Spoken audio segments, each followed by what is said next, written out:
Hello guys, welcome back to Sanvfx. We are back with part 2 of basic rayfire tutorial series. Today we'll be looking at fragmentation tabs in rayfire.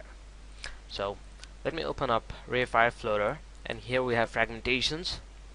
Okay, previous part we looked at objects and different types of objects.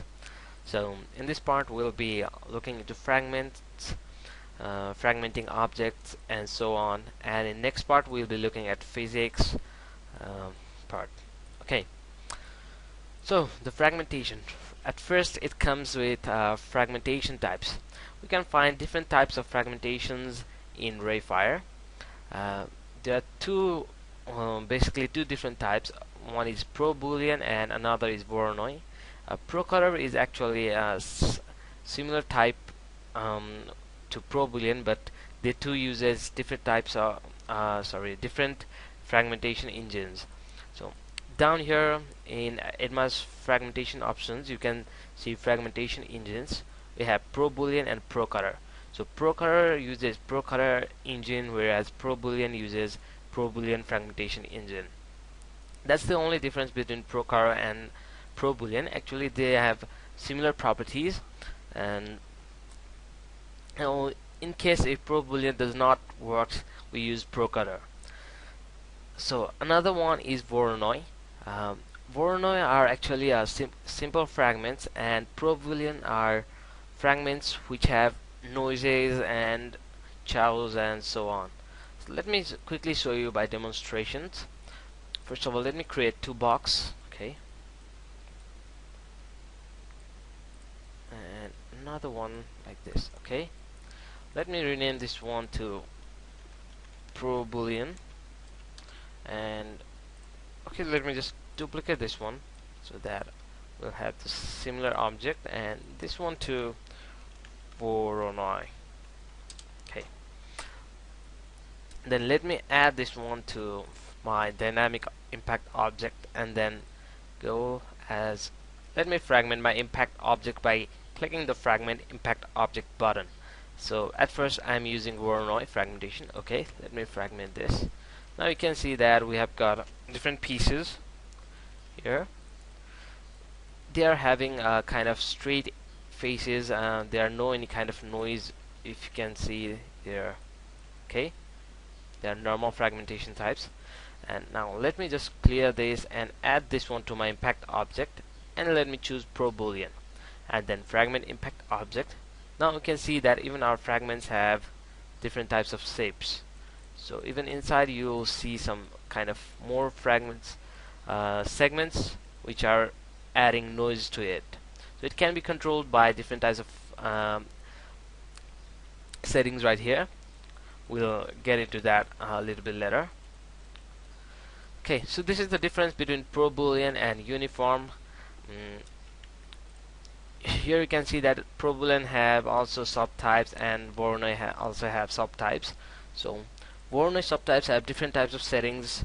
In uniform you have just two, and irregular you have more, and like that you get different settings as per different types. And ProBoolean you have almost the similar settings in each and every types. Okay, so I will just be explaining one of the ProBoolean types, and Voronoi I'll try to go with each and every types so that you'll have complete understanding on what they are. Okay, let me delete them. First of all, let me just go with ProBoolean uniform. It's just a uniform fragmentations. It will give all the pieces of similar shapes and size. Okay, so I just fragmented my piece. Let's see. Okay, both are fragmenting. Let's wait for a while then. Okay, so as you can see that the pieces are almost same size. Even some are just smaller and some are bigger, but they almost have the similar shapes and size. So that's the uniform. Let me just delete it and go to object, clear, and just select this one. Okay, and here we have iteration at first. This one determines the number of pieces or number of fragments, and the second one determines the variation to our fragments. Okay, and chows, this refers to the noise. Let me bump this up to 100, and okay, first of all let me just put it down to 10 and fragment my impact object.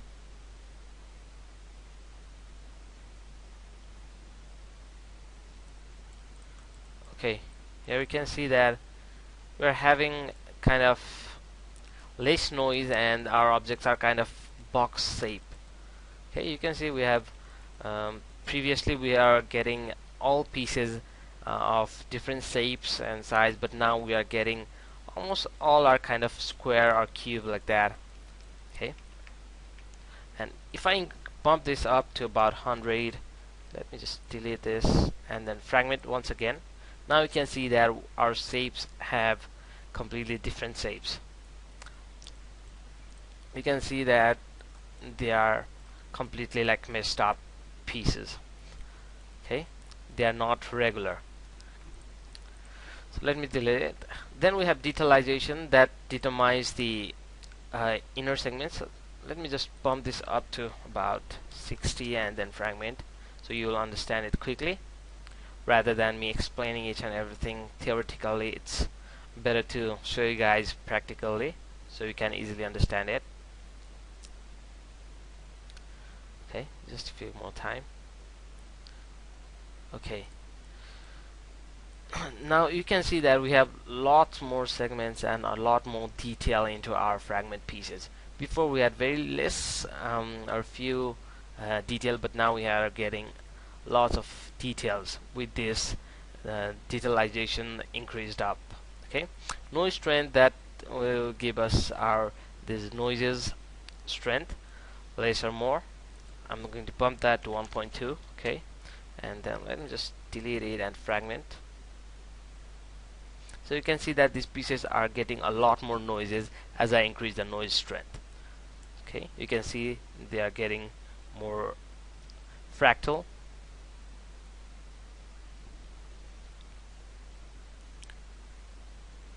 Okay, let it be finished up. Okay, okay, they are having a lot more noises. Okay, let me just delete this. So now other ProBoolean type, you can definitely go ahead and see what they are. So I'll be explaining this irregular impact point while explaining in Voronoi, so you will have a pretty basic idea on what they are. Before getting to know Voronoi fragmentations, let's first see how we can fragment this object with a different technique by adding a modifier. So we have got a modifier called rayfire fragmenter modifier. So with this we can also fragment our objects. So you can see different these points, they are the point clouds. These are going to determine our fragmentations, and we also have different types of point cloud generations. So you can see you will have different point clouds like that. Okay, and we can click this fragment button to fragment our object. So here by adding a rayfire fragmenter, we can also fragment our objects. But that's an alternative way, so let me just delete that. Okay, so let's get to understand our Voronoi fragmentations. First of all, let's go with uniform. Uniform, it has got a similar type of shapes and size, like I said in ProBoolean, and it has just two options, one iterations. First one determines the number of pieces, and second one determines its variations. So if I have 50 and if I fragment my impact object, I have exactly 50 pieces. Okay, if I increase this to 100 and again fragment my impact object, then again I'll have exactly 100 objects. So this determines exactly this number of pieces, and this one determines the variations. Let me bump this to 50 and let me do fragments. So with this now we may not get exactly 100 pieces, so now we have 132, so it will add a little more variation to our objects. Okay, Let's go to Voronoi irregular. It has a little more options or settings than uniform. Okay. This one's is just opposite of the uniform. It has got different shapes and size of the pieces. Some are extremely large and some are very small. So let me just fragment this at first. So now you can see this object is very large right here, and this one's quite smaller. Okay. Let me delete this. And here we have iterations. This one determines the focus points, in how many points it will focus to fragment our objects, and this one determines the number of pieces and divergence. It will diverge our objects apart from our focus point. So if we have, let's say, just one focus point, and let me bump my offsprings to 100 and divergence down to 1. Okay, let me fragment my object. Okay, so you can see it only generates a single focus point, so the pieces right here are bigger, and at this point it is smaller.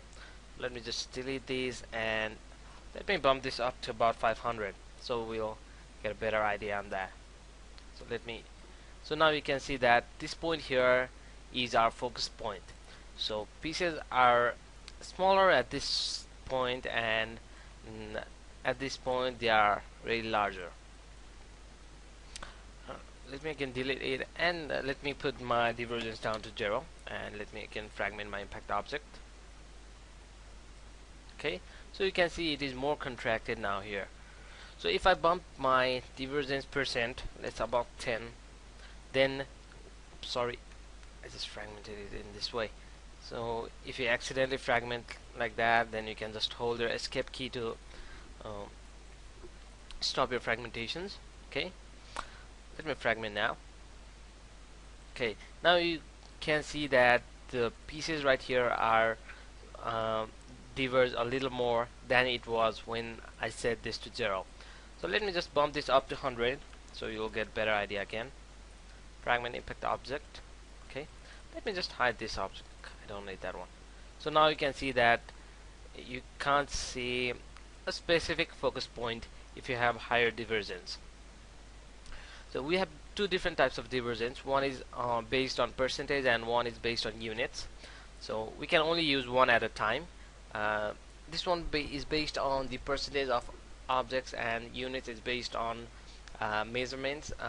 If we put it to 1 centimeter, that means it will diverge different fragments related to 1 centimeter. So it's just based on units, and this one's based on the percentage of our object. Okay, let me just delete this one again. Okay, so if I bump these iterations to 2 and diverse units to 0, let's say, then fragment impact object. Okay. It might take some time.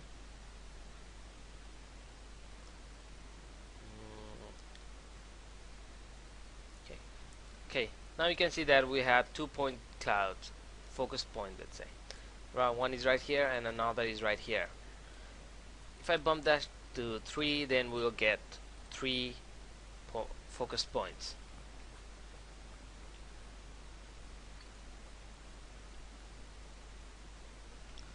Let's wait for a while. Okay, so 1 focus point, 2 focus point, and another one right down here. So we got 3 focus points. Okay, this is what is irregular Voronoi fragmentation types. It is also similar with ProBoolean as well, and they are the same. Now Voronoi impact point. Let me just delete this and create another box for this specific example. Okay, created this one, and also let me create a sphere.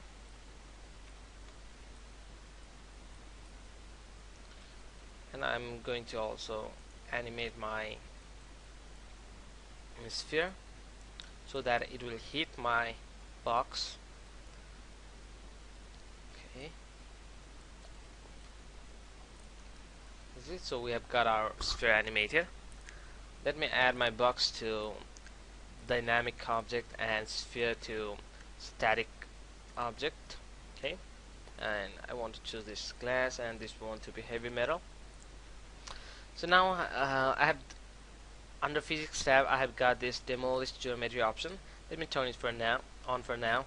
I'll explain that in next part, so don't worry about that. And also home grid as ground as well. So impact point, so it will determine the fragments based on our impact object. So if I just simulate this, then you can see, oops, it just blowed my box. So let me just reduce the size of my sphere, and also let me get it like that, and then do another simulation. Oops, it's again breaking apart. Okay, I've just slowed down the animation of my sphere. Really sorry for that. Okay, and also made it smaller. Now let me just play my simulation. Okay, here we have we got just fragmentation. Okay, now if you see right here, you can see that our objects are fragmenting. There are small pieces where our sphere has strike edge and larger pieces at the edges. So that's what is impact point.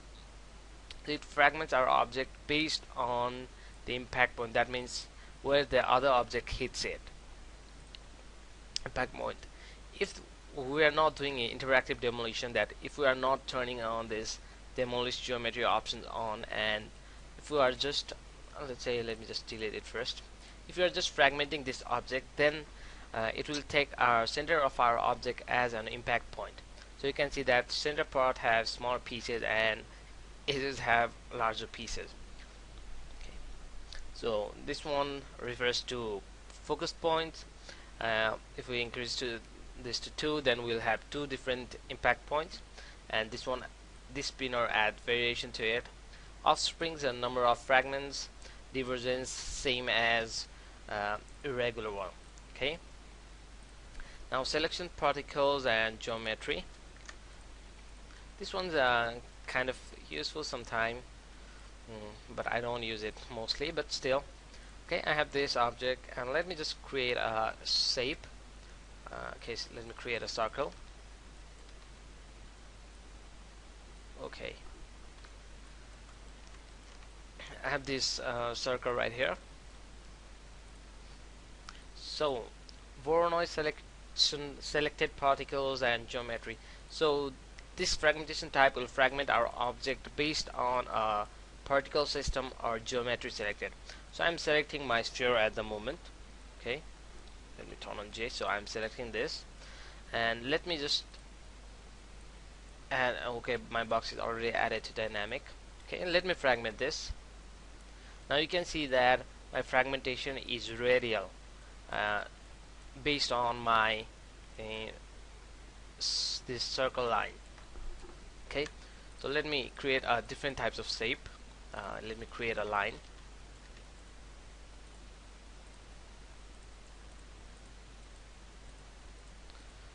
Okay, this way, and selecting this, I will fragment my impact object. So you can see that my objects are fragmenting based on this line that I selected. Okay, so that's it. That's what is Voronoi particles geometry. So this is a percentage how much to fragments or not based on our selected geometry, and offsprings, that number of additional offsprings, divergence same as irregular and other. So Voronoi radial, if you fragment this, you can see that for now it became from top. Okay, let me just create another object to demonstrate it properly. Oh, let me scale this one up. Let me increase the length up. Okay, and if I fragment it, you can see that our pieces are fragmenting as a radial. So we have rings and rays, how many rings or rays, and their radius as well, small or bigger radius. Radial bias, that means we'll get different let me just bump this and show you what does that means. Okay, you can see that our circle are not perfect. As we go on up and up, our circle are not completing. You can see that this line is not connected with this one. So if we have radial bias to 0, we'll get a perfect circle. So we can see all lines are connected with each other. And divergence, it will diverge our fragments. Let me delete it. And thickness, it fragments our object based on our thickness. So and the smaller the object, more it will break, and the larger the object, less it will break. If we have let me just prepare a quick scene for this one. So until then, I'll just pause my.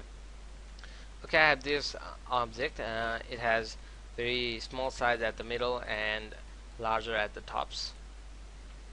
Now let me just fragment add this object. Okay, I already added, I think. Okay, so let me fragment this with Voronoi thickness.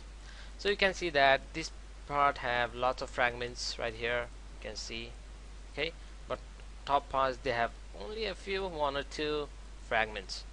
Okay, just few fragments. So that's what is Voronoi thickness. It is based on thickness of our object. You have thickness percentage, how thick to fragment the object. Less, it will fragment only thinner object, thinner part, and more it will also fragment larger areas as well. Offsprings, how many fragments to generate based on thickness, and divergence, to scatter our fragments, or let's say it will just separate these fragments apart from this point. Wood splinters, it's kind of like wood. Let me unhide by name. ProBoolean unhide. Let me scale it down as well. Okay, and let me fragment this. Sorry, I just forgot to add it. Delete object clear, and let me add this one and fragment my impact object. So we'll just get random pieces, random long pieces like this.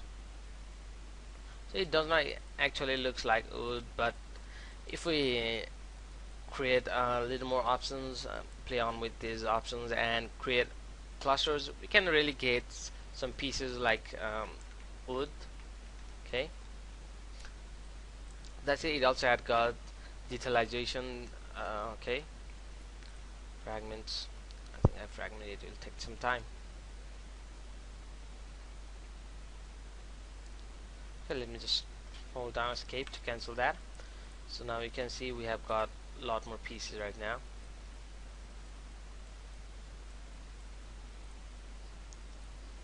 You can see these pieces, they're kind of getting like wood.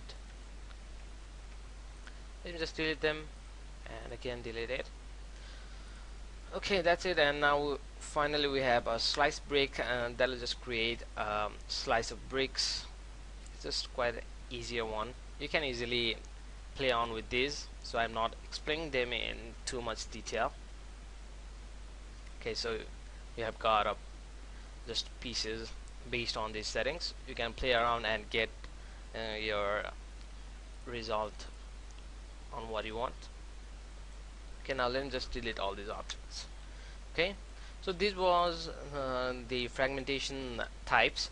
I didn't explain it too much because they are quite simple, and you can just experiment it on your own easily to know what each and every fragments are like.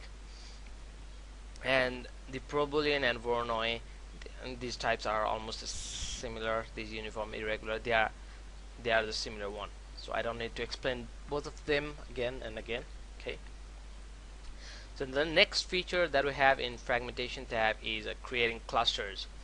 So what are clusters? Let me create a box again. Okay. And let me select my Voronoi uniform and fragment my object. Sorry, I forgot to add fragment my impact object. So now we have got each and every pieces separated.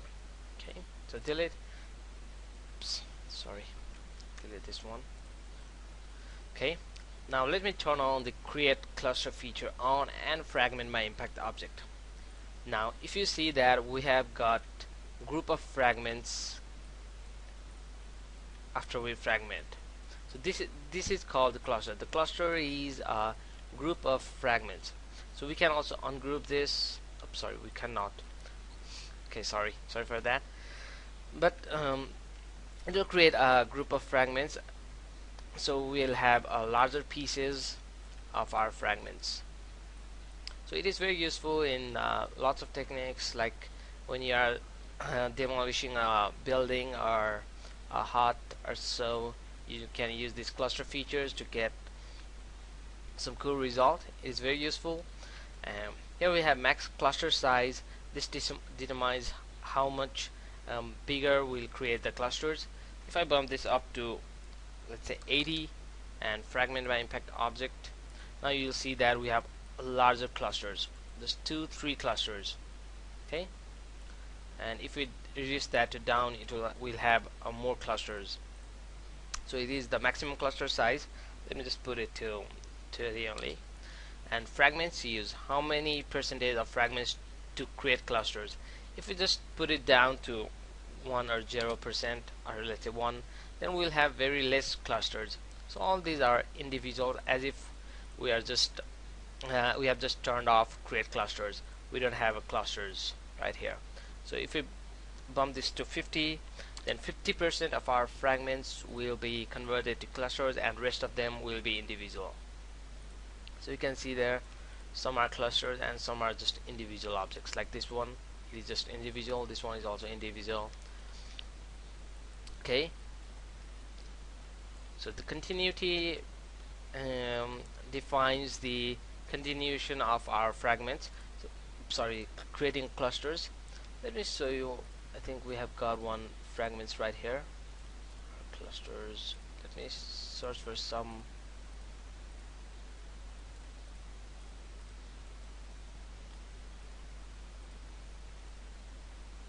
Okay, in these fragments you can see that these objects are far from this one, but still it has created these clusters. So if we bump this continuity off, then you can avoid this error. You'll only get the clusters which are attached together. So that is what continuity is. And impact size is size to get clusters. Okay, that's what is clusters.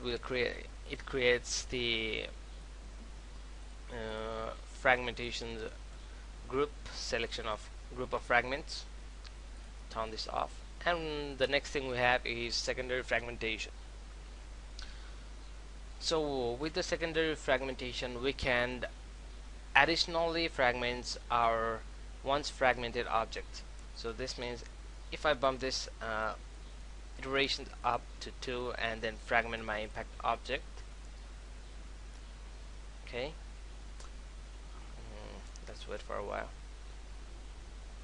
So you can see that we are getting a lot more pieces. That means once we have fragmented it normally, it is going to add in 2 iterations and additionally fragments them a little more.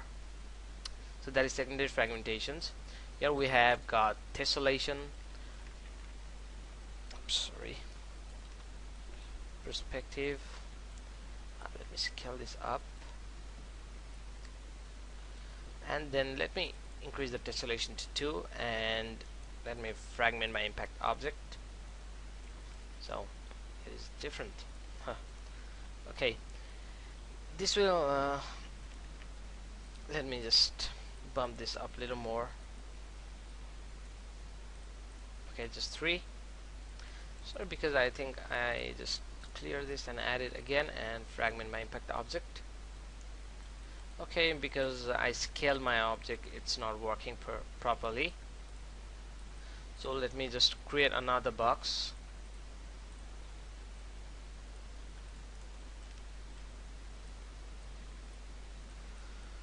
And let me decrease this and fragment my impact object.